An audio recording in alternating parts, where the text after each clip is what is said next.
दुर्जनः परिहर्तव्यो विद्ययालंकृतोऽपि सन् मणिना भूषितः सर्पः किमसौ न भयंकर।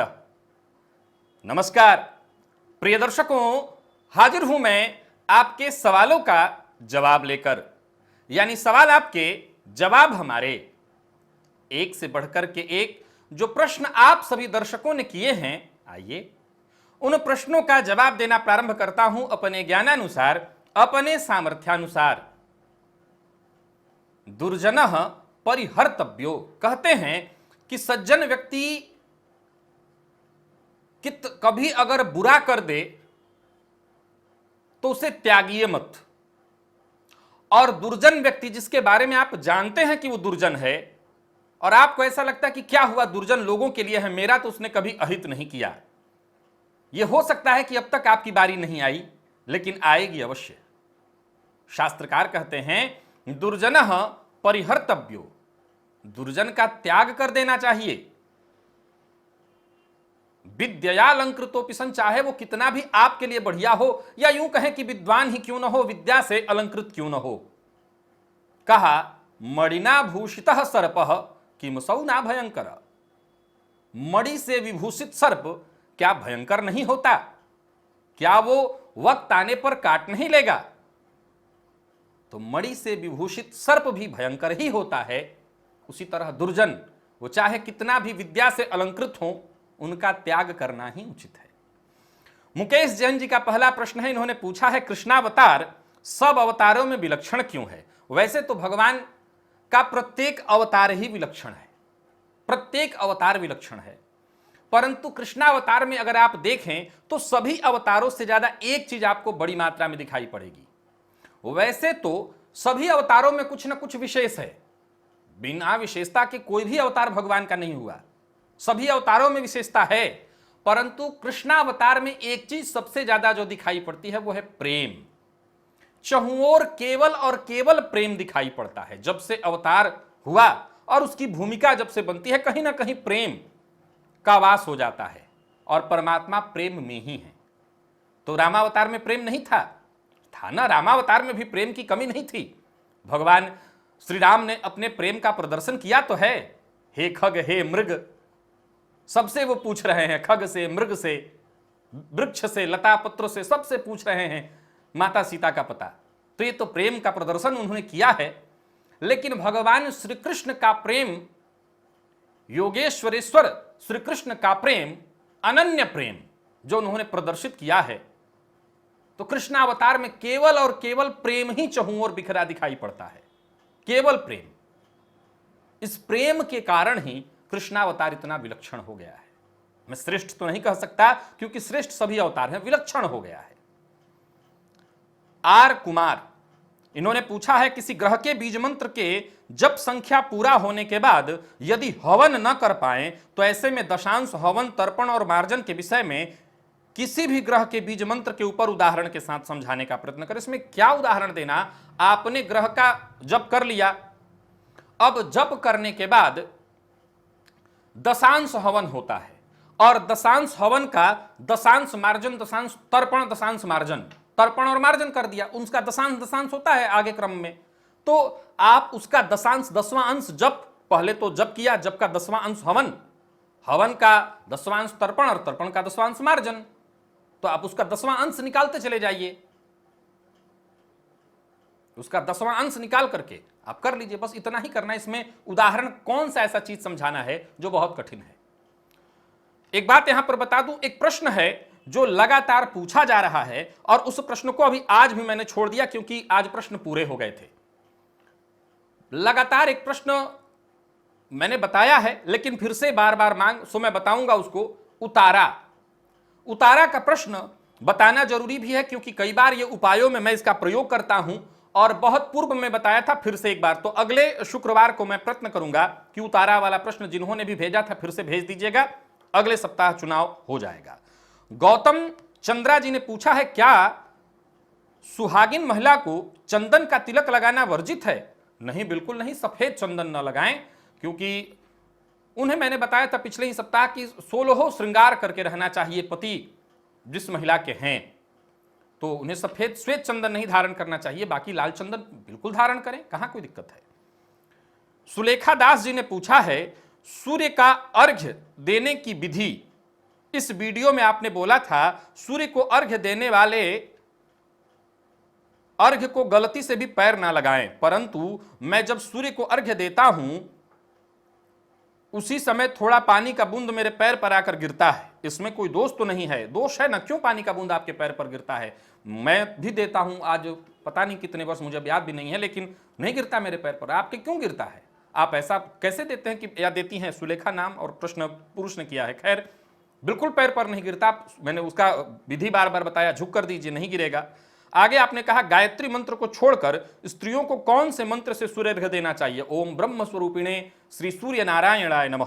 पूजा के बाद मन में ऐसा ख्याल आता है कि भगवान मुझसे प्रसन्न हुए कि नहीं, ऐसे ख्याल मुझे बहुत सताती है। ऐसा ख्याल आना कोई दोष तो नहीं?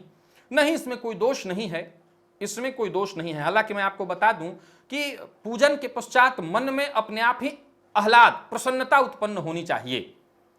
तो कमी और ज्यादा तो कोई खैर मतलब ही नहीं है, भगवान को आपकी कमी से और आपके ज्यादा से कोई लेना देना है नहीं। श्रद्धा भक्ति पूर्णतः लगाइए, फिर ये ख्याल बार धीरे धीरे आना बंद हो जाएगा। चेतन सी महाजन जिन्हें पूछा है, सनातन धर्म में गौ माता के मुख से दर्शन ना लेने की परंपरा क्यों है और गौ माता के दर्शन पीछे से? गौ का पृष्ठभाग बहुत शुभ और शुद्ध माना गया है, वैसे ही घोड़े का अग्रभाग, मुख का भाग बहुत शुभ माना गया है। तो शुभ माना गया इसीलिए गौपृष्ठ और घोड़े का अग्र दर्शन किया जाता है। देवाशीष गौतम जी ने पूछा है, कलयुग का निवास स्वर्ण में बताया गया है और स्त्रियों को स्वर्ण सबसे ज्यादा प्रिय होता है, इसका मतलब स्त्रियों के ऊपर कलयुग का सबसे ज्यादा प्रभाव है। क्यों आपको स्वर्ण पसंद नहीं है? धातुनाम अस्मि कांचन, भगवान श्री कृष्ण ने यह भी तो कहा है कि सोने धातुओं में स्वर्ण मैं हूं। तो यह भी तो आप कह सकते हैं कि भगवान सबसे ज्यादा स्त्रियों के करीब हैं, क्योंकि सोना उनको बहुत पसंद है, गहना उनको बहुत पसंद आता है, आभूषण उनको बहुत पसंद आता है, तो इसका मतलब भगवान उनके करीब हैं, यह भी तो आप सोच सकते हैं। खैर, मेरे पास बहुत है, स्वर्ण पहनने के बाद निसंदेह एक अहम की भावना उत्पन्न होती है। असल में यही जो अहम है वही कलयुग है। हां, निसंदेह महिलाओं में आता है, इसमें कहीं कोई संशय नहीं है। किसने देखा मेरे गहने को, किसने देखा मेरे आभूषण को? तो ये जो देखा, भाई पहना इसलिए है कि देखे लोग, तो ये जो देखने का अहम किसने देखा, यही कलयुग है। वैसे एक और बात है कि मेहनत की कमाई से कमाया हुआ धन और उससे बनाए गए आभूषण, उसमें भी कलयुग का निवास नहीं है।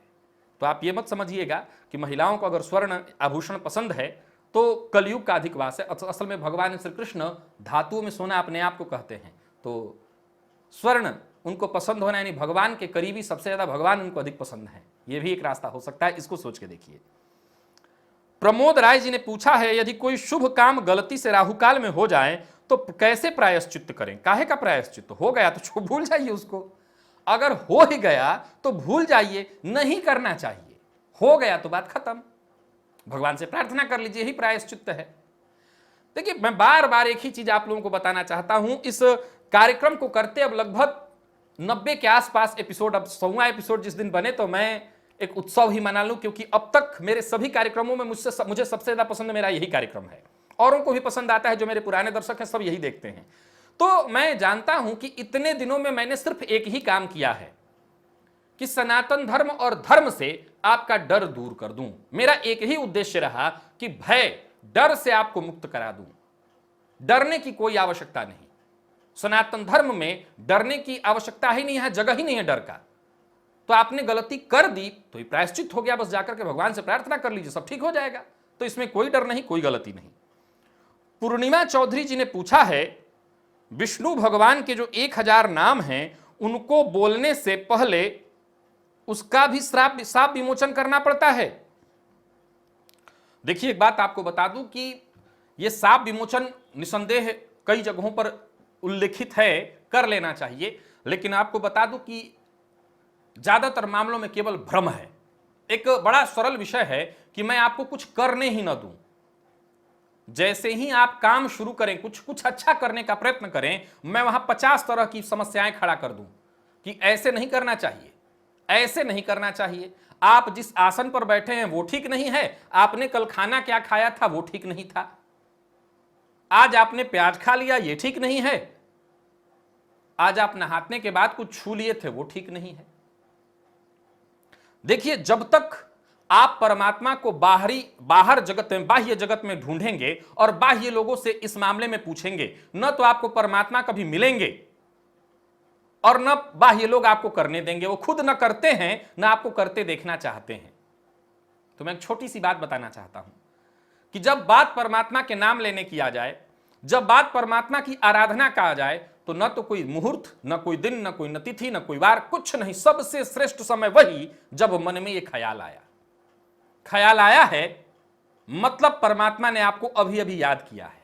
अब जरा सोचिए कि साधक को साध्य ने याद कर लिया और साधक घड़ी और मुहूर्त देख रहा है, इससे बड़ा दुर्भाग्य क्या होगा। साध्य ने आपको अभी अभी याद किया, तभी तो आपके मन में एक ख्याल आया।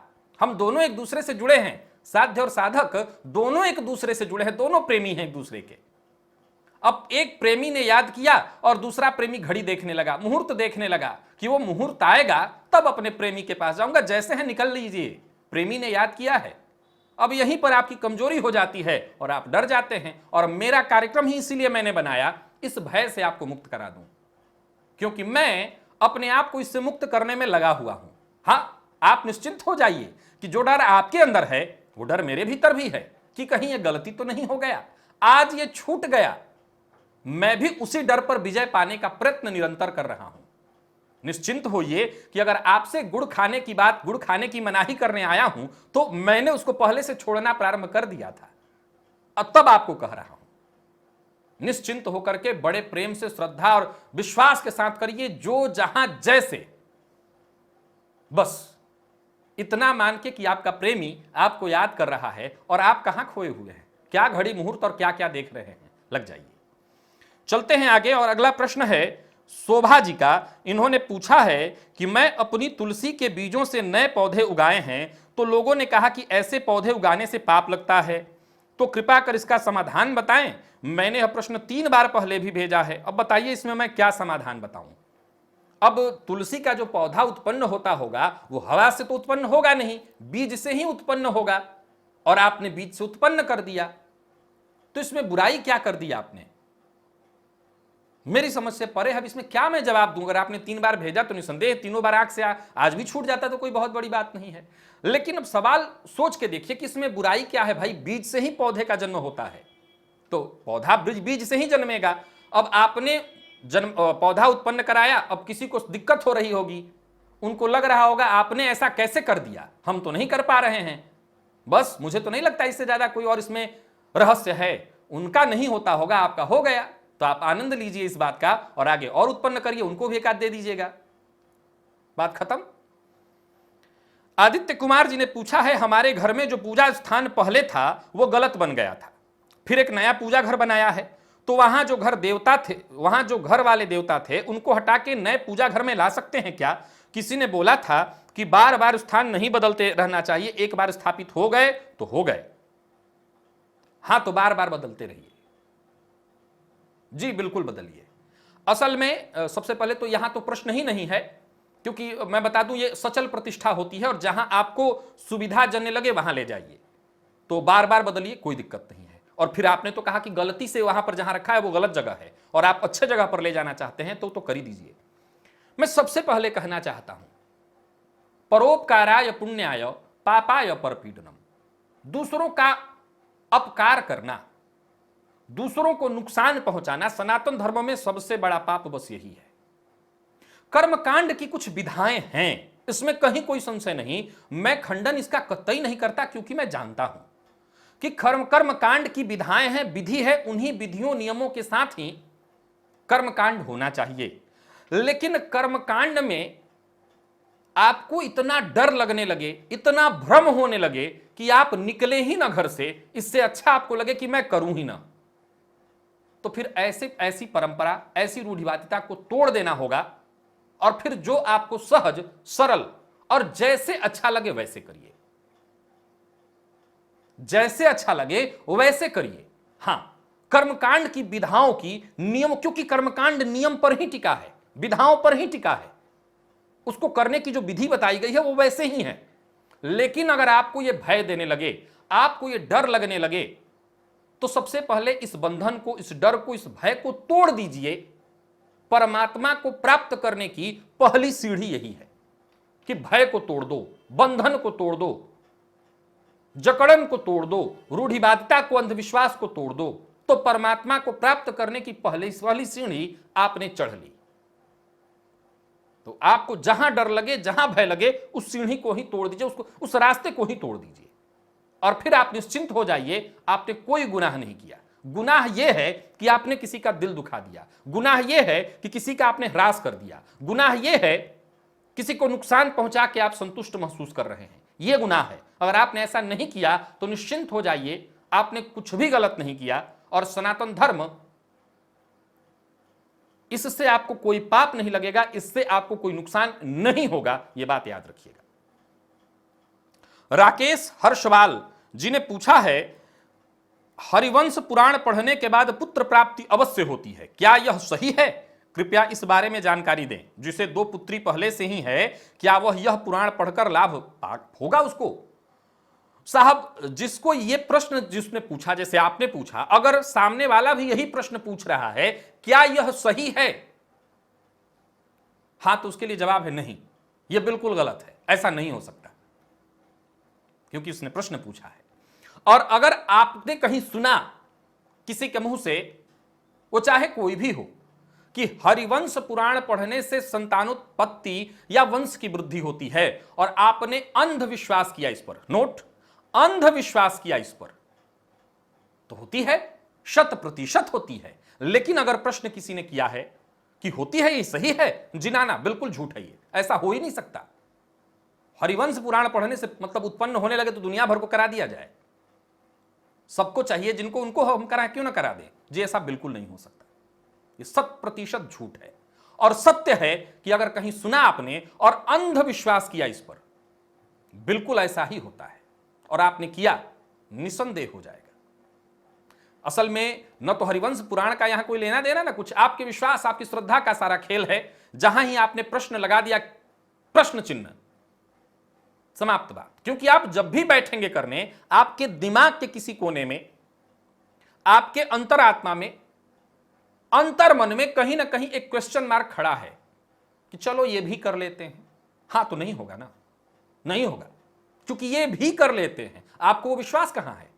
और अगर पूरी तरह विश्वास है, आंख बंद करके, अंधविश्वास, यहीं पर अंधविश्वास लाना होता है, बड़े प्रेम से करिए, 100% लाभ हो जाएगा। रुद्रा राजावत जिन्हें पूछा है, महिलाओं को हनुमान जी की पूजा किस हद तक करनी चाहिए, क्योंकि मैं करती हूं तो सब मना करते हैं। किस हद तक? हनुमान जी के कंधे पर थोड़ी बैठना होता है, हद तक का क्या मतलब होता है? हनुमान जी की पूजा, अब मैंने बताया था, इसके लिए भी आप उनको अपना भाई मान लीजिए, पुत्र मान लीजिए, मान करके उनकी, हालांकि पुत्र की आराधना पूजा नहीं कर सकते, बड़ा भाई मान करके, पिता तुल्य मान करके, बड़ा भाई पिता तुल्य होता है, उनकी पूजा करिए। अब बारी आती है, हनुमान जी को ब्रह्मचारी कहा गया है, और ब्रह्मचारी का शरीर स्पर्श करना दोष युक्त होता है, उससे दोष लगता है, इसको नहीं छूना चाहिए। तो आप सामग्रियों को, जैसे मान लीजिए हनुमान जी पर आपको पुष्प चढ़ाना, अरे क्योंकि मूर्ति में वस्त्र इत्यादि होता है, तो पंचोपचार पूजन ही आप कीजिएगा। पंचोपचार पूजन, पुष्प में आपने चंदन लगा दिया, अक्षत लगा दिया, वही पुष्प उनको अर्पित कर दिया, धूप दीप दूर से नैवेद्य सामने रख दिया, कहां आपने उनके शरीर को छुआ? विधिवत पूजन किया जा सकता है हनुमान जी का महिलाओं के द्वारा, मूर्ति का स्पर्श मत करिए। अब लोगों ने कहना शुरू कर दिया, पूजा ही मत करिए। देखिए यहां पर क्या विघ्न खड़ा किया, घर से निकलो ही मत, पहले ही रास्ता बंद कर दिया। इस कलिकाल में अमरदेव साक्षात दर्शन देने वाले, और उनका रास्ता ही बंद कर दिया। क्यों भाई? क्योंकि वहां एक लाइन जुड़ा हुआ था कि हनुमान जी ब्रह्मचारी हैं, तो अब करो ही मत, नहीं छुए मत, बात बस इतनी थी। तो बिना छुए पूजा, और असल में शास्त्रीय विधान है कि पूजन में मूर्ति को नहीं स्पर्श करना चाहिए, यह शास्त्रीय विधान है। दक्षिण में आप कभी भी किसी मूर्ति को छू नहीं सकते हैं, तो यही शास्त्रीय विधान है। सबको, स्त्री पुरुष सबको नहीं छूना चाहिए, बिना छुए। तो कई लोग पूछते हैं शिवलिंग की आराधना करें, अपने घर वाले शिवलिंग को आप छू कर सकते हैं। मंदिर में जाइए तो पुजारी जी को दिया जाता है, पंडित जी को दे दीजिए, वो अर्पित कर देंगे, या दूर से अर्पित करिए। वैसे तो छूना नहीं ही चाहिए, जब तक लोग लपेट के उनके माथे शिवलिंग के ऊपर से जब से रगड़ न लें तब तक आनंद नहीं आता है, छुआ ही नहीं जाना चाहिए। तो इसमें कहां कोई संशय। फिर से वही कहूंगा कि जहां लगे कि यह बंधन मुझे दिक्कत कर रहा है, बंधन को तोड़ दीजिए और फिर आप आइए, कोई दोष नहीं, कोई पाप नहीं। रास्ता बंद नहीं होना चाहिए। सनातन धर्म में प्रवेश पाने का, पूजा पाठ, भगवान से जुड़ने का, परम पिता से जुड़ने का अगर कोई मार्ग बाधक बन रहा है कोई चीज, उस बाधा को पहले हटाइए। यही सबसे बड़ी पूजा है। तो कोई दिक्कत नहीं, छूइए मत। बस सनातन धर्म ने कहा, ठीक ही कहा, इसमें कोई बुराई नहीं है। भोजराज सिंह ढाकड़ जी ने पूछा है, ध्यान या पूजा के समय मन में अजीब विचार क्यों आता है? बस कलयुग का इसे प्रभाव समझ लीजिए। मन उस समय बड़ा ही शांत होता है और शांत मन पर सबसे ज्यादा कलयुग अपना प्रभाव कर सकते हैं, सो कर देते हैं और कोई कारण नहीं है। उस समय आप जैसे ही ध्यानगम्य स्थिति में होने लगते हैं, मन शांत हो जाता है, एकाग्र हो जाता है और कलयुग को मौका मिल जाता है। बस आपके ऊपर वो हावी हो जाते हैं। उर्मिला साव जी ने पूछा है, क्या भगवान की कृपा से प्रारब्ध का नाश हो सकता है? उर्मिला साव जी, मैं आपको बता दूं कि भगवान की कृपा से प्रारब्ध का नाश, देखिए भगवान चाहे तो क्या नहीं हो सकता, परमात्मा चाहे तो क्या नहीं हो सकता। जब उनके चाहने से ही पत्ता खड़क रहा है तो फिर वो चाहे तो क्या नहीं हो सकता। लेकिन भगवान श्री कृष्ण, भगवान एक तरह से ऐसे समझ लीजिए कि वो न तो अच्छा न बुरा, कुछ भी आपको नहीं दे रहे हैं। अगर देना ही हो तो वो अच्छा ही देंगे, वो कुछ भी नहीं देते। सब कुछ आपका कर्म ही आपको देता है। हां, अगर आपके कर्मों के कारण मान लीजिए आपको बहुत भयंकर दंड मिल गया हो, तो क्या राजा या राष्ट्रपति ही चाहे तो क्या प्राणदंड से मुक्ति नहीं करा सकता? करा सकता है। वैसे ही परमात्मा है, मुक्ति करा सकते हैं। लेकिन एक नियम यह भी है कि अपने प्रारब्ध का भोग करना ही सर्वश्रेष्ठ होता है, क्योंकि भोग कर लेने से शरीर भी निर्मल और पाप कर्म या जो भी कर्म है उस बंधन से मुक्ति। तो बंधन परमात्मा ने चाहा तो आपको बचा तो लेंगे, लेकिन बंधन तब भी रह जाएगा। तो बंधन से निकलना है तो भोगना अवश्य चाहिए। भोग लेने से कर्म बंधन कट जाता है। तो कर्म बंधन काटना है, मोक्ष की तरफ जाना है तो कर्म बंधन को काटना होगा, और कर्म बंधन काटना है तो भोगना आवश्यक है। राजेश जैन जी ने पूछा है, जैसे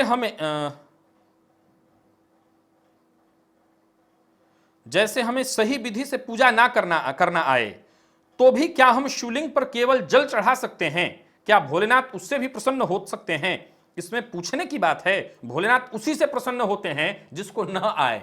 सही बात है। अरे जिसको आएगा वो सीधी सी बात है, अहम में है, अहंकार में है, उसको आता है तो उसका कल्याण तो वैसे ही बड़ी मुश्किल में है। जिसको नहीं आता, असल में कल्याण उसी का सबसे पहले होने वाला है। तो अगर नहीं आता और तब आप जाकर के करते हैं तो निश्चिंत हो जाइए कि परमात्मा की कृपा सबसे ज्यादा आपको जल्दी मिल जाएगी, सबसे ज्यादा जल्दी मिलने वाली है। अभिषेक शर्मा जी ने पूछा है, गीता के कौन सा पाठ करने से पितरों की शांति होती है? वैसे तो संपूर्ण 18वां अध्याय, 7वें अध्याय का मैं सुनता हूं विशेष महत्व है इसके लिए। वैसे संपूर्ण गीता ही इसके लिए श्रेष्ठ है, पितरों को शांति दिलाने के लिए। उनसे आपको कष्ट मिल रहा हो तो शांति मिले, 7वां अध्याय वैसे विशेष कहा जाता है। रचना ग्रोवर जी ने पूछा है, माला जप क्या बिना नहाए सुबह 5 बजे किया जा सकता है? ऐसे आप कर सकती हैं, लेकिन नियम के अनुसार यह विधि मान्य नहीं है। स्नान होना ही चाहिए, बाह्य पवित्री, आंतरिक पवित्र करके ही फिर करना चाहिए, क्योंकि वैसे भी जो बिस्तर से उठा होगा, आलस्य होगा, उसका मन कैसे माला में लगेगा और जप में लगेगा? तो नहीं कर सकते हैं। शिव तांडव स्तोत्र स्त्रियों को पढ़ना चाहिए जी, बिल्कुल पढ़ना चाहिए, बड़े प्रेम से पढ़ना चाहिए। अजपा जप क्या है? इनके सारे इतने प्रश्न हैं। अजपा जप क्या है? मैंने बताया था, गायत्री नाम अजपा, और हम सह जो हम सांस लेते हैं और छोड़ते हैं, ये भी एक अजपा जप ही है, दिन भर चल सकता है। अजपा जप जो अनवरत चलता रहे, जो जपा, अजपा जो जपा न जाए वो भी तब भी जप हो रहा हो, तो वही श्वास है। हम सह, श्वास लिया और छोड़ा, इसे भी अजपा कहते हैं।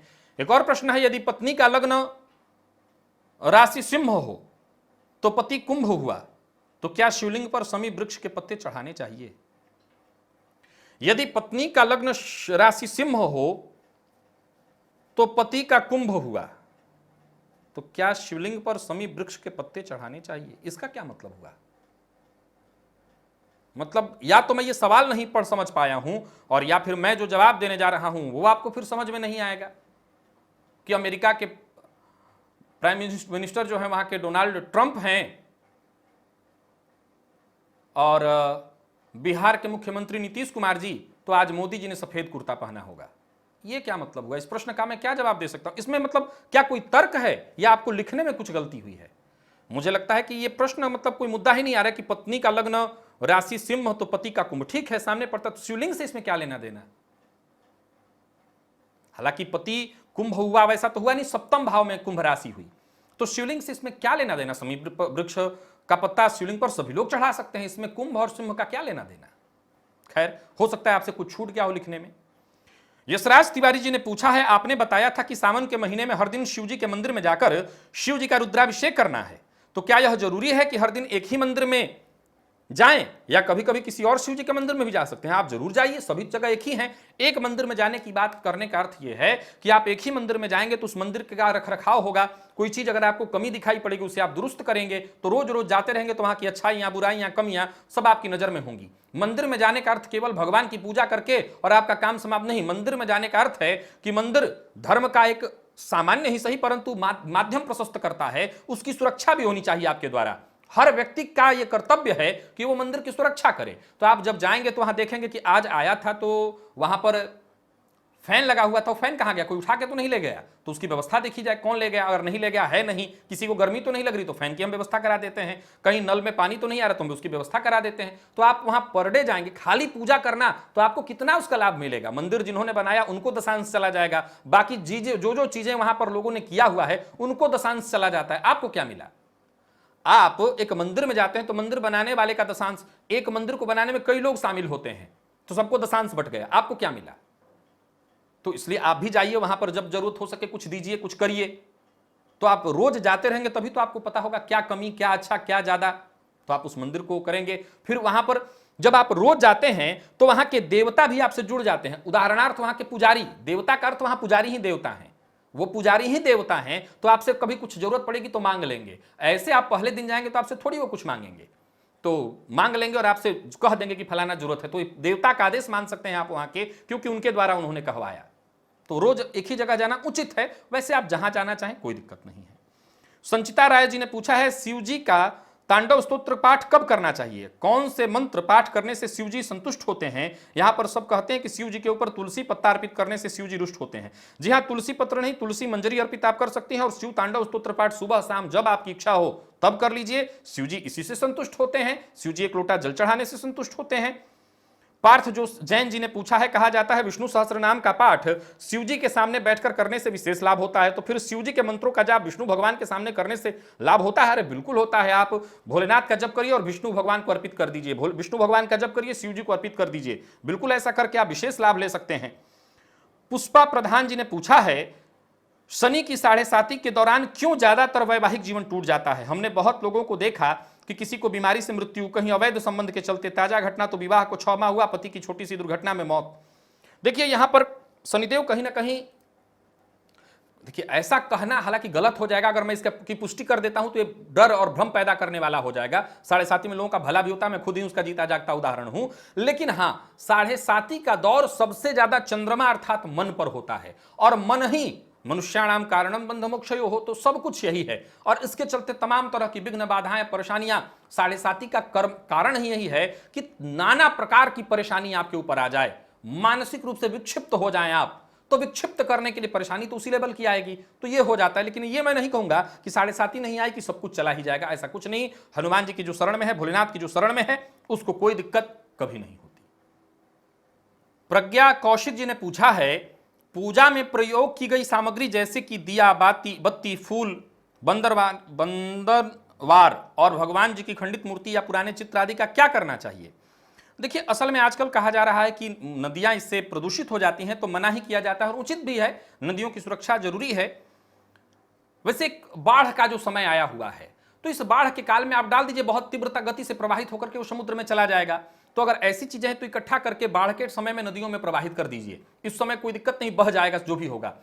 और अगर कुछ नहीं तो जमीन में कहीं गड्ढा इत्यादि खोद करके साफ सुथरी जगह को देख करके वहां जमीन में दबा दीजिए उसको, कोई दिक्कत नहीं है। और अगला जो प्रश्न है वो प्रजन्या आशीर्वादम। अगर कोई व्यक्ति गायत्री मंत्र का पुरस्चरण 3 सालों में पूरा करना चाहता है तो क्या 3 साल तक लहसुन प्याज खाना वर्जित होगा?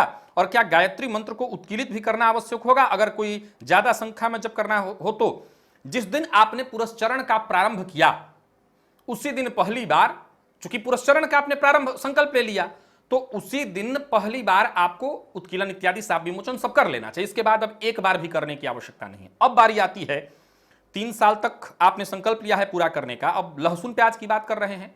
गायत्री मंत्र के जप में अगर आप पुरस्चरण करें, देखिए अगर आप कहते हैं मैं रोज करता हूं, आप क्या खाते हैं कोई फर्क नहीं पड़ता, लेकिन आप कहते हैं मैं पुरस्चरण कर रहा हूं, तो यहां पर आ जाता है कर्मकांड, यहां पर आ जाता है नियम, यहां पर आ जाता है बंधन।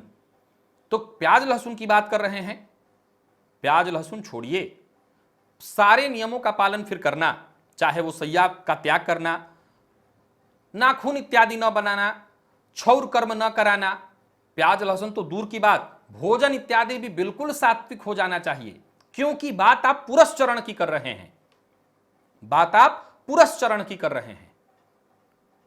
अब आप कहिए कि नहीं मैं पुरस्चरण नहीं बस कर लेना चाहता हूं, मन में कल्पना किया हुआ हूं कि 3 साल लगे 4 साल लगे मैं कर लूंगा, हाँ तो कर लीजिए, तब कोई मुद्दा ही नहीं है, भूल जाइए, फिर उसमें पुरस्चरण शब्द को मत लाइएगा। लेकिन जैसे ही लाया आपने शब्द पुरस्चरण, आपके दिमाग के किसी कोने ने कहा मैं पुरस्चरण 24 लाख का पूरा करना चाहता हूं, याद रखिए फिर नियम साथ आ जाएगा। अगर नियम का पूरा पालन नहीं किया तो 16 आना फायदा नहीं मिलेगा, फिर उतना फायदा नहीं मिलेगा। और अगर आप चाहते हैं कि 16 आने फायदा मिले तो फिर या तो एक सामान्य कर लीजिए, बस कर रहा हूं कोई मुद्दा नहीं, कोई दिक्कत नहीं, फिर कोई नियम नहीं, कोई व्रत नहीं, कोई संकल्प नहीं, सब कुछ करिए। लेकिन जहां कहा कि नियम पुरस्चरण और संख्या में गणना कर रहा हूं, नियम आ जाएगा, नियम पालन करना होगा। दीपांकर दास जी ने पूछा है सर्वश्रेष्ठ मनुष्य कौन है?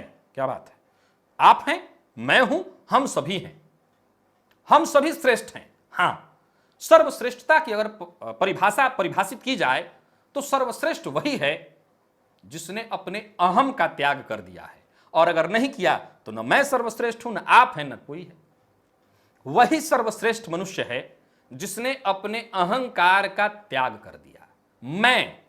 मैं उससे दूर चला गया, क्योंकि जैसे उससे मैं दूर जाएगा, परमात्मा उसके सामने है, तो वो नर से नारायण हो गया, नारायण हुआ मतलब सर्वश्रेष्ठ हुआ। वैसे तो सर्वश्रेष्ठ हम भी हैं, आप भी हैं, परमात्मा की सर्वश्रेष्ठतम कलाकृति हैं हम, लेकिन जैसे ही बारी आती है अहम की, हमारी सर्वश्रेष्ठता को ये धूमिल कर देता है। तो अहम दूर करिए, आप सर्वश्रेष्ठ, मैं सर्वश्रेष्ठ, सभी सर्वश्रेष्ठ। प्रिय दर्शकों, आज इतने ही प्रश्न को लेकर के मैं आप सबके सम्मुख उपस्थित हुआ था। समय का भी ख्याल रखना होता है। आज के लिए बस इतना ही।